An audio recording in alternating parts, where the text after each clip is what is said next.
Сайн байцгаана уу аним сонирхогчдоо. Өнөөдөр бидний ярих аним бол энгийн атлас сэтгэл хөдлөм дүүгээрээ олон хүний зүрхийг татсан Хорияма юм. Сургуулийн нөхөрлөл хайр дурлалын бодит мэдрэмжийг гайхалтай харуулж өгсөн энэ хүн анимын юугаар онцгой вэ? Ингээд хэдүүлээ бичлэгэндээ орцгоё. Хүн бүрт өөрийн гэсэн нууц байдаг. Их бага том жижиг хамаагүй. Сургууль дээрээ хариуцлагатай хөөрхөн шилдэг сурагчдын нэг хоорыг гэртээ энгийн нэгэн игч байсныг хинч мэдсэнгүй. Энэ байдлаа тэрээр нуух хэдэж санамсаргүй тохиоллоор ангийнхаа хамгийн чимээгүй Миямаротой таарснаар тэдний хайрын дүүг эхэлнэ. Энэ зам бол та бүхний хөгжилдөж өнгөрөх сүүлийн зам ба дараа зунаас төгсөх шалгалтанд бэлдгийг сануулan хичээл тардаг. Хичээл тарсны дараа хоорыгийн найзууд түүнийг хамт караоке орохыг санал болгосон боловч би завгүй гэд эвтэйхэн мөрөөд гэрлүүгээ яарангүй хооронд найзууд нь тэрний яагаад харж байгаа шалтгааныг нь таамаглахдаа найз залуутай болсон болохоор ч гэж баг шиг. Буруутгах зүйл байхгүй л дээ. Алдартай, онцордог, дээрээс нь хөөрхөн охины араас хүн болгон шуурна. Яг үнэндээ гэрээ цэвэрлэх, дүүгээ цэцэрлэгээс нь авах, хоолоо хийх гээл олон ажил түүнийг хүлээж байлаа. Дүүн гадаа тоглож байхдаа бүдэрч унаад хамраас нь цус гарчсан байхыг хараад сандарсандаа хажууд нь байгаа хүнийг ч анзаарсангүй. Шууд л дотор нь пал хийгээд гэрт нь орж цай уухыг санал болгодог. Цай ууж ярилцахдаа хоорыг нэрээр нь дуудахад манай хүн гайхан нэг сургууль юм уу гэж асуухтаа түүнийг ангийнх нь Миямаро болохыг мэдээд дахиад л пал хийн. Арайчтэй тийм чимээгүй хүүхэд гээд нэг л итгэж өгсөнгүй. Маргааш нь хоорыг түүнийг эрхийг өрн Миямаротой дүүн тогломоор байгааг дамжуулна. Хоорыг түүний тухай хитэн зүйл мэдж авлаа. Гэрийнх нь байкри ажилладаг тухай бас нэлээд муу сурдаг ба хамгийн амир нь чихээ дунд сургуульд өөрөө зүгээр цоолчихсон ч гэж баг шиг. Эвгүй юм. Хорийн ууг нь маргааш хямдралтай үнээр өндөг авах гэсэн боловч амждагвэ. Аргаа бараад Миямарог аваад ир гэж хэлээд өөрөө гэрийн зүг. Ядаж байхад Миямарогийн гүйж байгаа нь күүлээ ангийнхаа охиныг дайрах шахснаа уушлаарэ өндөгний цагч гэж баг шиг. Их хичээл зүтгэлийн ачаар орой хоолнд омурайс идэхэр болж тэр хоорондоо өдрийн мөрөгцөн охиныг ангийнхаа юужи байсныг хэлэн хоорын Миямарог жоохон харамлана. Магтаад байгаа ч юм шиг, муулаад байгаа ч юм шиг ямар ч байсан хөөрхөн яриа өрнүүлэгч хоорыг хичээд нэг сайн шаагаад авна. Нэг өдөр гинтл Миямаро сэлнэ гэд амар царайдад ороод ирэхээр нь хартал Миямаро дүүрэн шивээс манай хүний эрүү муулт нүд бүлт. Энэ талаар сургууль дээрээ ярилцж байхдаа Чирнэлийн ягаан толгойд ирээд та хоёр эргэж байгаа юм уу гэж цэжиглэнгүй асууна. Тэр Чирнэлийн ягаан толгоодыг Ишикава гэдэг ба хоорой цайн гэдгийг ам алдчихдаг. Нэгэн тал хоцорсон юм чинь гээд тэр хоёр хичээлээ бэлэн жаалж уул юм ярихдаа Ишикава хоорыг болцоо нурахаар болж Миямаро нөхцөлийг бүрдүүлнэ гээд дүүг нь авахар болдог. Хоорыг Миямаро явуулсан ч дотроо хэрвээ тэр хоёрыг өрөвчүүл гээд жоохон гуниглана. Харин хоорын ирээд Миямаро Ишикавад бид хоёр тохирохгүй гэж сонсоод шууд л уйлчдаг. Миямаро залруулан тэд эцэст нь эвлэрдэгч. Маргааш нь хамт хүнсээ цуглуулж байхад хоорын амандаа дуу аялахад Миямаро магтаж жигээд хайна. Гэртээ ирэхэд ээж нь ирсэн байх ба ээждээ массаж хийж өгөхөд Миямарог их л сонирхонгүй асуугаад хоорын түүнийг аимшиг киноны мөрдөгчиг гэж зөөрлөнө. Тэгээд чиний аимшиг киноны мөрдөгчиг хэн гэдэг юм бэ гэж асуухад сая л хоорын түүний нэрийг мэддэггүй санаад бөөн шок. Нэрийг нь олох гээд эрэгтэйчүүдийн хувцас сольдог өрөөг шагааж байгаад гимгүй хэдэн хүүхэд айлгачих нөө. Замдаа таарсан Ишикавагаас асуусан чинь миний сэтгэл одоо ч идэгрээгүй байхад гээд уйлаж авчнаа. Яагаад хоорыг хайцсан штэ. Оройн хоолн дээр ээж нь маргааш Миямаро эрэг хэсгийг асуугаад л хоорыг тантай уулзгаж ирэхгүй гээд ээжигээ явуулаад л энэ янзаар маргааш болж Миямаро ирлээ. Сайн уу, тусалдагд баярлаа. Ороорой, хоорыг ойрхон гарсан байгаа гэхэд Миямаро анх удаа хоорыгийн ээжтэй уулзсан зог тосно. Хоорын ууг нь ээж нь Миямарог нэрээр нь дуудаад нэрийг мэдэж авна гэсэн ч хоорыг ирэхэд ээж нь аль хэдийн явцсан. Хоорыг тэрийг сонсож уурлаад л нэрээр нь дуудсан гэдгийг сонсоод бүр уурн хүрнэ. Миямаро ойр цонин байгааг нь хэлж өөр хүнд сайн болчихсон юм уу гэхэд хоорын эцэст нь нэрийг мэдэх гээд гэсэн чинь Миямаро бүр татаж унлаа. Цаас аваад нэрээ бичиж өгөхөд хоорыг дараа нь марцаж магадгүй гээд бичиж өгсөн цаасыг авна. Хилээд үзүүл мартахгүй шít гэж хэлэхэд хоорыг бас л хүүхэд шиг ичиж улаагаад овгоор нь дуудахаар болдог.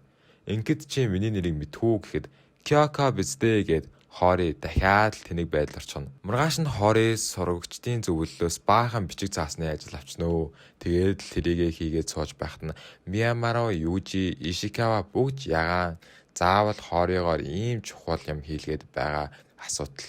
Өнөөх нь туслах хэрэгтэй л гэж байна.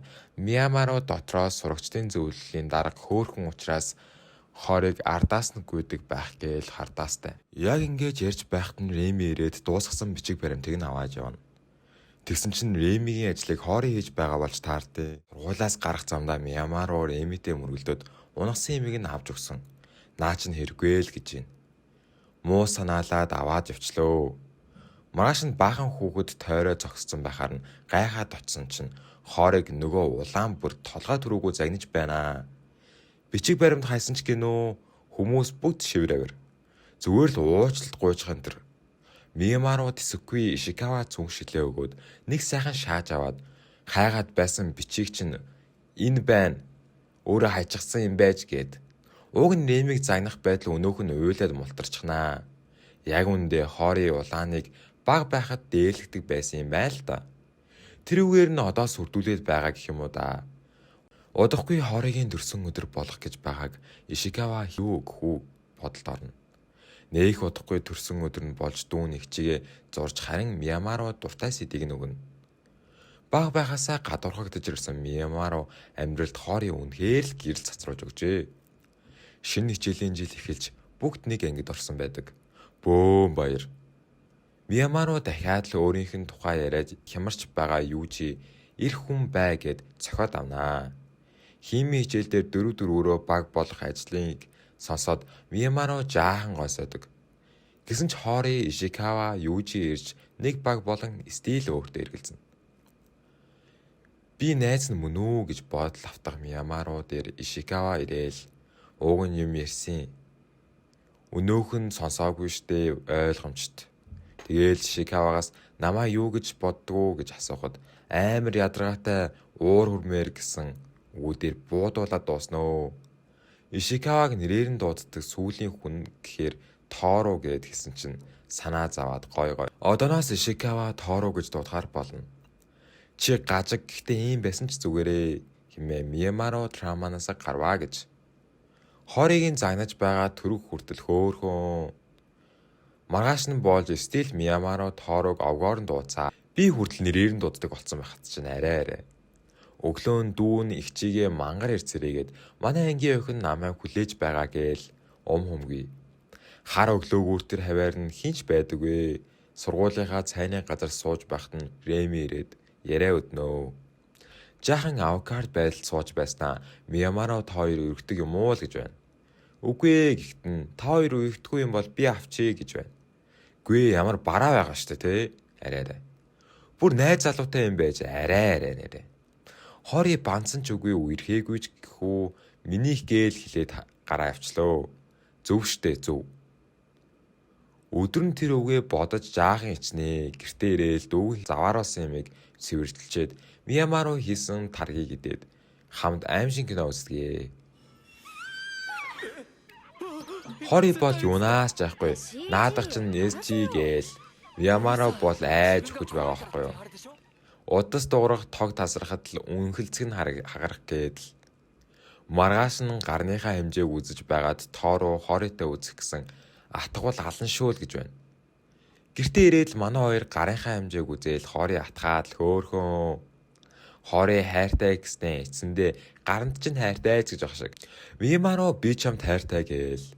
Яалцчгүй сонсон л юм байгаа даа байхгүй. Сото орж ирээд тэр хоёр гараа угаагаад оройн хоол иддэгэ. Реми нөгөө найзтайгаа цайны цаг болсон юмыг нь ярьж байгааг Торо нууцаар сонсоод орж ирэхдээ Миямаро Торо хоёр зодолцсон гэд ороод ирдээ. Хэн нь яагаад гэдгийг хэлдэг вэ? Ямар ч л байсан Миямаро ясна гэсэн.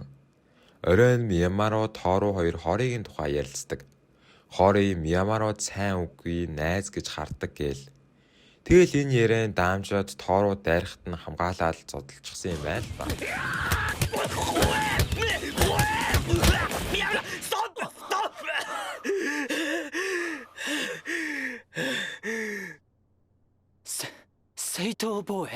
Ингээд дөрөвдүгээр анги маань Тооругийн толгой дээр баахан бичиг заасан унан эхэлдэг.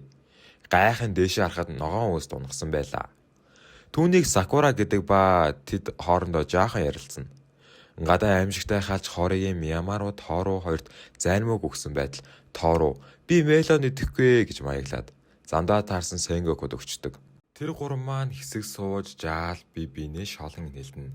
Сенгокуг баахан охинтой хамт ажилладаг болохоор Сенгокугийн харин эмчиж ошиг. Тэд сурагчдын зөвлөлийн өрөөнд хайчуудаа авуудаж ялагдсан хоёроо ундаан явуулахар болдог. Азаарч гэхүү хоорын Миямару явахар болдог. Удаад байхаар нь заваа юм бодцоогоод л яг үндэ тэр хоёрын зам жаахан барцтай л байна да. Замдаа колагаа унгаагаад л хазгүй байлаар тэр нь Тоорогийнх байж тараад Миямару уушлал гуйсан бүр буруугаар ойлгогдчихно. Тэрийг мэдэхгүй нээсэн чинь асгараад Сакура туслана. Хичээлээ тараад өнөөг зуршилж ёслоор хоорыг нь очиж хичээлээ давтахдаа жоохон болохгүй юм яриад Миямару гайхаад асуудал ижиж сандраад улаах болов уу гэж бодсон чинь Сикгүй дахиад үзхөөч гэж ошиг хөлдөө. Тэгсэн манай хүн ийм юм дээр сандардаггүй л гин. Дунд сургуулийнх нь найз өхнөө нэрээр нь дууддаггүй юм уу гэхэд манарсан гэж байгаа. Чөтгөрийг дурсгаар гэж. Яг найз нь юм бичиж байна. Царай нь бараагаал явцсан. Гүй одоо найз өхөнтэйгээ дараасан зураг явуулснаа хамгаалалт битээ хэрэглээрээ гинөө. Шууд залгаад л загнах ч гэхүү ойрлсон ч гэхүү хоорыг бүр мэл гайхна. Тэгэд хоорыг хүнсээ цоглуулаа явж байхад нөгөө найзтай таарад хоорыг танихгүй байхад өнөөх нь нэрийг нь дуудаж муудаад л. Яг энэ үеэр Азар Миямару ирээд хэд сайн шааж аваад халь танилцуулноо. Энэ гарыг Шиндо гэдэг ба нэг үлэрсэн юм байна да. Шиндо дунд сургуульдаа нэг удаа Миямару тусалж газар онсон юмыг нь авч өгсөн болохоор арай хөөрхөн найзлдаг болж л дээ. Хуучин найзууд нь ирээд хор удах гэж үзсэн ч хавдуулдаггүй. Намайг зүгээр та нартай цагийг өнгөрөөхөө болцсон болохоор харамлаж байна. Гэхдээ зүгээрээ хаяа уулзаж бай гээл амийг нь хамхиулж байгаа юм да. Хоорыг кондишны ханаа түрээд 38 градус хүртэл халуураад хичээлдээ явна гэхэд нь цүнхийн аваад өрөөнд нь оруулаад амраачхна. Хөөхөн намайг сургуулаас сэртэл бити хүрээж гшиг. Хальт зөөрөмглээд харахад Миямару ирсэн дүүн залгаад анаа өгчөж магадгүй нисэг гээд хэрэгтэй юмнуудыг нь аваад дэрв. Хайлт өрөөнөөс нь гарах гэтэл хоорыг хаашаа явах гэж байгаа юм гээд уйлж эхэлнэ. Баг байхдаа өвдөгт нь ээж нь дандаа ажилдаа явчихдаг байсан болохоор явчихъя гэж айхад нь Миямару түүнийг тайвшруулад чамд би хэрэггүй болтол хаашаач явахгүй гин. Жаахан ухаан баларцсан байгааг далимдуулаад хайртай гэдгээ хэлтэл хоорыг түүнийг нь сонсож таран сонсоогүй юм шиг царайлах үгүйдээ нэлээд эргэлздэг. Өглөө нь хоорыг яаж тийм үг сонсчод хичээлдээ явах вэ дээ. Би нүвдөөд байна гэд чөлөө авдаг. Дүүн орой ирээд ах өдөр өөр охинтой явж байсан гэж авдیں۔ Шок. Тэгэд овертинк хийхгүйгээд найзууд гэж төсөөлөд хаях гэсэн бүр сугдсан байсан гэж авсан. Асуух гэсэн боловч эргэлзээж чаддгүй. Маргааш нь хоорыг Миямарагаас зөндөө зүгтэн. Сүүлд нь баригдсан ч би завгүй ажилдаа болчтоо гэж зүгтах гэсэн боломж. Миямару тэр хайртай гэдгээс болоод гээд сэрүүн байсныг мэдэж байсан гэдгээ хэлсэн ч шууд л тэр охин чинь хин юм гэтэл Чика Чано гэд нэрээр нь дуудаж баахан Чика ярьсаар байгаад хоорыгийн түүхэн номон духан дунд нь бууж хоорыг уурлан явсан да. Хөөхий овгийг мэдэхгүй болохоор нэрээр нь дуудаад байсан юм байна лээ штт. Оройн Миямару номын өгөхөөр ирэнгүүтээ уушлалт гуйж манай хоёр эвлэрдэг. Яг хайртай энэ төр гэж ярьж байсан нэг танихгүй ах ороод ирдیں۔ Тэгсэн тэр нь хэн байсан гэж хоорыгийн аав. Бүр яг дүүгийнхэн том хувилбар. Хоорый бол аавыгаа хаг базнөө. Гэрд тамиг татахгүй л гээд аав нь Миямаруыг таалагдаад байгаа бололтой. Юм шалгааж асуугаад л сууж байна. Үнэхээр чийл аав. Тоглоом тохуу хийгээд нөгөөх нь санраастай. Аав нь хооройгоос та хоёр өргөдөг юм уу гэд тийм асуудал байна уу гэд хусаад байлаа. Ээж нь ирээд шок. Чамд хоол хүрэхгүй бүр савч байхгүй гэсэн ухаан алдлаа. Хоорыг Миямаруг дөхүүлж өгтөө хоорыг хөөхөн хөтөлж мөтлөөд салхтаа баярлалаа гээл хоёулаа хичээд улаацгаацсан. Сургууль дээрээ Сакура нууцхан тоорог шохорхоод л тэрийгэ Ремиг ойлгохгүй гэд хэлдэггүй. Учир нь Реми хөөхөн болохоор гэд өөрийгөө жоохон л голдог. Оройн энэ хоёр хамт хичээлдээ давтаж байхдаа Миямаа руу нэрээр нь дуудулмаар байгаа гэвтэйхэн хэлдэг. Хори бол ичиж мангар Изүми гэсэн чинь миний нэр мангараар эхэлдэггүй гэд бүр ичээчин. Ингээд 6 дугаар анги эхэлдэг. Миямаа руу уламжлалт ёсоор тэдний дэрсэн ч аав нь шилдээд өрхийг нь таньдгүй. Шилийн аваад үсийг нь нааш болгож байж нэг юм танина. Бүр хамт усанд орохоор болж шивээснүүдийг нь хараад ээдээ ухаан алцчихсангүй. Гарч ирээд аав нь Миямарууд бүтэн албаны эсэд байхад надад яхаараа нэг удаагийнх байдгийг ингээд гомдлож өгнө. Цаг хугацаа нэлээд орой болж харих гэсэн хончоод явал та. Ах нь нам унтнаа. Үгүй Миямаруу надтай гэж булаацалтаад аав нь дийлж хорийн тухай жаахан ярина. Маргааш нь тэр хоёрыг нэг гэрээс гараад ирсэн хүүхдүүд бүр шок. Бүгд шивэр авир хийгээстэй.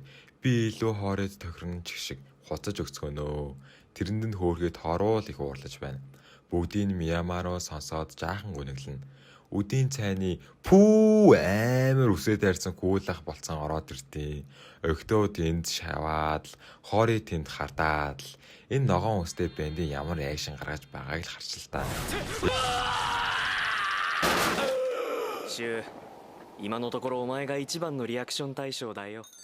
Гэртээ ирсэн хоорыгийн аав нь таньдгүй. Ирээд удаагүй байдал шиндөө залгаад дуудахад нь хооритод яваад очсон.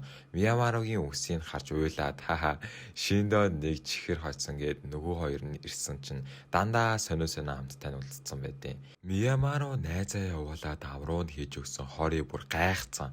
Тэр нь бүр бяслагны амттай гээл бод. Хоорыгийн идэж байгааг ямар амттай юм гэснээр шууд хэлээрээ амнаас нь авчдаг.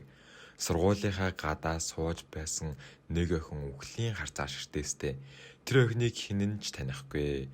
Хоорыг нөгөө үнсэлтэй бодоод орчлонгоосоо тасарсан явж байхад нөгөө охин ирснээ та найз охин юм уу гээл шууд асууна.